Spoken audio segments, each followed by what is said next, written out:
शिवाय नमस्तुभ्यं। बुधवार की प्रदोष पड़ती है तो शिव रजत भवन में निवास करते हैं।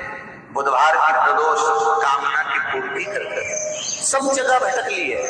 शिव महापुराण के अंदर लिखा है, श्री शिवाय नमस्तुभ्यम बोलने वाले के मुख का दर्शन कर लो तो 1000 अश्वमेध यज्ञ का फल मिल जाता है। तो श्री शिवाय नमस्तुभ्यम बोलकर जब ये इतने जाते होंगे, इनके चरण की जब धूल उड़ती होगी तो हमारे परिवार का और हमारा कल्याण और गांव का कल्याण तो वैसे ही हो जाए। 4 बजे से 7 बजे तक शिव के भ्रमण का समय बताया है शाम को। तो 7 बजे से लेकर फिर रात्रि 9 बजे तक लक्ष्मी और दरिद्रता फिर भ्रमण पर जाती है। इनका एक समय निश्चित है महाराज। भ्रमण कर कर आ जाना। अब इस बीच में जब लक्ष्मी और दरिद्रता दोनों निकल कर जा रही हैं तो दोनों एक भाव रख कर जाती हैं कि आज हमको कहां प्रवेश करना है।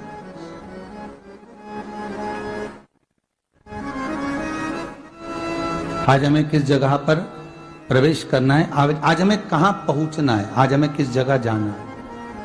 और जिस नगर में जिस मार्ग से लक्ष्मी और दरिद्रता निकल कर जाती है, ये दोनों का जब निकलना होता है, इनको स्थान दिया गया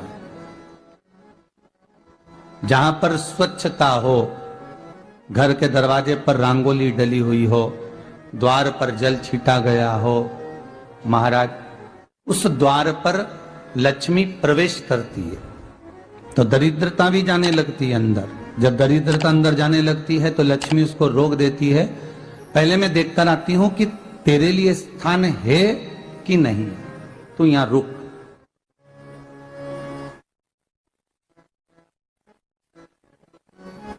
कुछ देर तक दरिद्रता बाहर खड़ी रहती है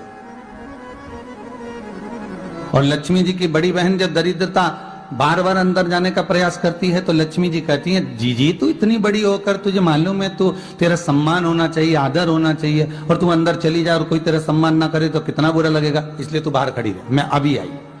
अंदर जाती है और जब लक्ष्मी जी भ्रमण कर लेती हैं, अंदर प्रवेश कर कर आती हैं और प्रवेश कर कर आती हैं तो दरिद्रता पूछती है चले अंदर। तो लक्ष्मी जी कहती हैं, तुझे मालूम नहीं है क्या जीजी कि जिस घर में मैं प्रवेश कर जाती हूं उस घर में फिर दरिद्रता नहीं जा सकती, क्योंकि ये तेरा वचन था, ये तेरा वचन था। अपन दोनों का जब मंगल विवाह हुआ था, मेरा विवाह जब नारायण के साथ में हुआ और तुम्हारा विवाह जब दुस्साह मुनि के साथ हुआ, दरिद्रता का विवाह दुस्साह मुनि के साथ हुआ।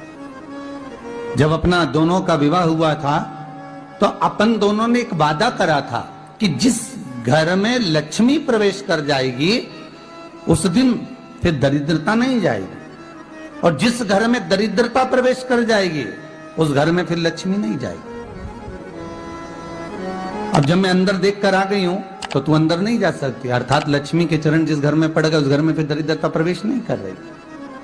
चलते चलते फिर दरिद्रता ने देखा और लक्ष्मी जी इसको लेकर गई और लक्ष्मी जी ने देखा कि इसके दरवाजे पर जल नहीं छीटा गया, इसके दरवाजे पर ना रंगोली डली है, इसका द्वार साफ नहीं हुआ,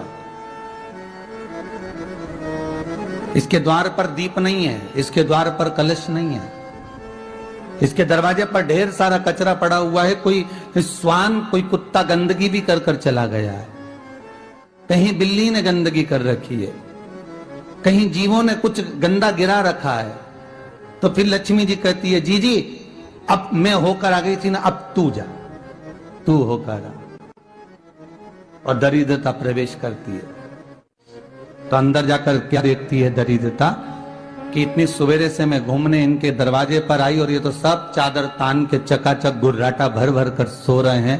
तो दरिद्रता कह देती है, तुम्हारा भाग्य ही बेकार है, तो मैं क्या करूं, तुम ऐसे ही सोते रहो। और दरिद्रता गुस्से में बाहर निकल कर आती है, लक्ष्मी से कहती है, लक्ष्मी तू इसके घर में जाना ही मत। तो दरिद्रता को कहती है, जीजी तेरी बात नहीं मानूंगी क्या मैं? लक्ष्मी जी बोली, मैं तेरी बात नहीं मानूंगी, बिल्कुल नहीं जाऊंगी इसके घर में, तू चिंता मत कर। चल आगे चले, फिर आगे बढ़े। ये लक्ष्मी और दरिद्रता का प्रवेश है। आपके घर का द्वार, आपके घर का दरवाजा। फिर निवेदन करूंगा एक बहुत सुंदर बात, हमें महाराष्ट्र से सीखना चाहिए, हमें साउथ से सीखना चाहिए, दक्षिण से।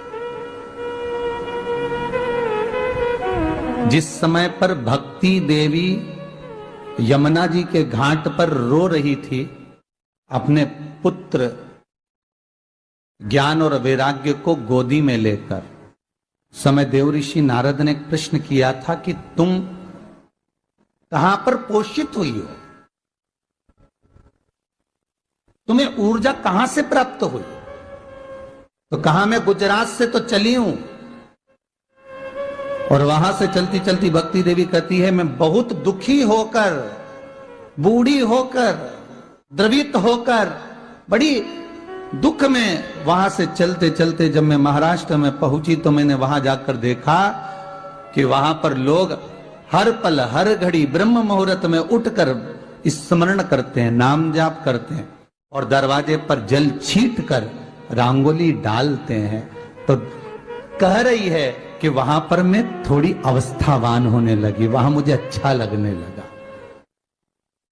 फिर जब मैं और आगे पढ़ी, दक्षिण में जब पहुंची, वहां पर जाकर मैंने देखा कि सुबह से उठकर मंगलाचरण, मंगला स्तोत्र और वेदों की ध्वनि होने लगी। वहां पर मैं और आनंदित हो गई। हमें कुछ चीजें महाराष्ट्र से सीखना चाहिए कि वहां रहने वाले जो भगत हैं, वारकरी संप्रदाय के जो भक्त होते हैं, वैष्णव जो धर्म के भक्त होते हैं, उनका नियम है सवेरे के समय घर में पानी है कि नहीं है, पर जब भी वो घर का दरवाजे के बाहर थोड़ा